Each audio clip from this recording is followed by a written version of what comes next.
सैफ अली खान के साथ जो वारदात हुई, अब उसमें बेहद चौंकाने वाली बात सामने आई है। दरअसल एक्टर उस आरोपी से, उस हमलावर से निहत्थे इसलिए लड़ गए क्योंकि उनके बच्चों की जान पर बनाई थी। दरअसल जो आरोपी, जो हमलावर उनके घर में घुसा था, वो उनके छोटे बेटे जेह की तरफ बढ़ने वाला था। ये तो गनीमत रही उस नैनी की कि उसने फौरन ही जेह को अपनी गोदी में उठा लिया और बचाने की कोशिश की। और ये सब देखकर करीना भी घबरा गई। और तो और सैफ अली खान निहत्थे, बिना किसी हथियार के, उनके पास कुछ भी नहीं था, वो जाकर उस आरोपी से भिड़ गए। कई रिपोर्ट्स में दावा किया जा रहा है। और साथ ही साथ जो नैनी है, जिन्होंने उस वक्त वो पूरा मंजर खौफनाक देखा, जो मेड है, उन्होंने ये सारी चीज़ें बताई। और मेड की जुबानी, जो मेड ने एक एक चीज़ें एफआईआर रिपोर्ट में दर्ज कराई है, मैं आपको बताती हूँ।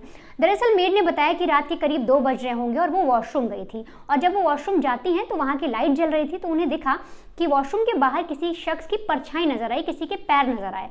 तो उन्हें लगा हो सकता है वो करीना कपूर हों, जो अपने बच्चों को देखने के लिए, यानी तैमूर और जे को देखने के लिए कमरे तक जा रही होंगी। लेकिन फिर भी जो मेड थी उसे कुछ डाउट होता है। इसके बाद वो दरवाज़ा खोलती है। दरवाज़ा खोलकर जैसे ही वो तैमूर और जे के कमरे की तरफ बढ़ने वाली होती है, वैसे ही वही हमलावर, जिसकी तस्वीर हमने आपको कल भी दिखाई थी, आज भी हम आपको दिखा रहे हैं, वही हमलावर उस मेड पर पीछे से अटैक करता है, उसको लकड़ी मारता है और उसको दबोच लेता है। इस पर वो जो मेड थी वो घबरा जाती हैं, वो बोलती हैं कि तुम कौन हो, वो चिल्लाने की कोशिश करती हैं। लेकिन जो हमलावर था वो उनको कंट्रोल करके रखता है। और इस पर वो पूछती हैं कि तुम्हें क्या चाहिए।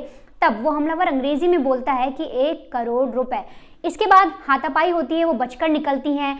तब तक जो नैनी थी वो भी जाग जाती हैं। वो तुरंत जे को उठाती हैं। जे को इसलिए उठाया जाता है क्योंकि जो हमलावर था वो मेड को छेड़ देता है और उनके जो बच्चे, सैफ अली खान के जो दोनों बच्चे थे, तैमूर और जे, उनकी तरफ बढ़ने लगता है। और उसमें भी स्पेसिफिक कहा गया है कि सैफ अली खान का जो छोटा बेटा, यानी कि जहांगीर अली खान, उनकी तरफ जो हमलावर है वो बढ़ने लग जाता है। और ऐसे में नैनी को डर लगता है कि हो सकता है इसके हाथ में हेक्सा ब्लेड है, साथ ही साथ एक लकड़ी है, वो बच्चों को भी नुकसान पहुंचा दे। और जब इतनी सारी बहस होती है 5-7 मिनट की, तब तक सैफ अली खान और जो करीना कपूर हैं वो अपने कमरे में सो रहे होते हैं।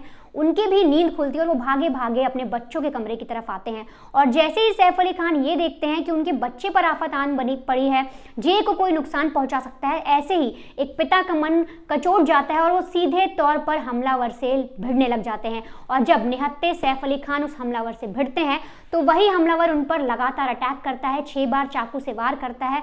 उनके जो गर्दन है उस पर चोट आती है, हाथ पर चोट आती है। और तो और जो चाकू का टुकड़ा, जो ब्लेड का छोटा सा टुकड़ा बताया जा रहा है करीब करीब 2 mm का, वो उनकी रीढ़ की हड्डी में कहीं ना कहीं फंस भी जाता है, जिसको डॉक्टर ने सर्जरी करके निकाला है। लेकिन फिलहाल पुलिस को ये कई सारी मेड के द्वारा चीज़ें पता लगी हैं, कई सारी ऐसी आप थ्योरी भी समझ लीजिए, कॉन्स्पिरेसीज भी समझ लीजिए, बहुत सारी चीज़ें बनकर आ रही हैं। लेकिन अब जब सैफ अली खान का पहला बयान सामने आएगा तभी ये क्लियर हो पाएगा कि आखिर जो मेड कह रही है कि वो हमलावर बच्चों की तरफ बढ़ने वाला था, उसने 1 करोड़ मांगे, तो इसके पीछे की वजह क्या है। क्या वो ये प्लान करके आया था कि उससे बच्चों को नुकसान पहुंचाना है, उसे पता था क्या वो सैफ अली खान का घर है।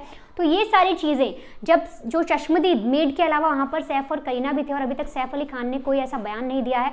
करीना की तरफ से हालांकि एक पोस्ट इंस्टा पर जरूर शेयर किया गया, जिसमें उन्होंने बताया और मीडिया से कहा है और अपने फैन से कहा है कि इस वक्त हमारा मुश्किल समय है, उसके लिए धन्यवाद। लेकिन इस वारदात को लेकर अभी तक ना करीना कपूर ने कोई जिक्र किया और सैफ अली खान तो फिलहाल अभी इस हालत में नहीं है कि वो कुछ भी बोल पाएं। लेकिन जब वो ठीक होंगे तब पुलिस उनसे पता लगाने की कोशिश करेगी और उनका बयान बहुत मायने रखेगा इस चीज़ में कि क्या सच में जो आरोपी अंदर घुसा था, जो हमलावर अंदर घुसा था, वो सिर्फ चोरी के इरादे से घुसा था या उसका मकसद जेह को नुकसान पहुँचाना था।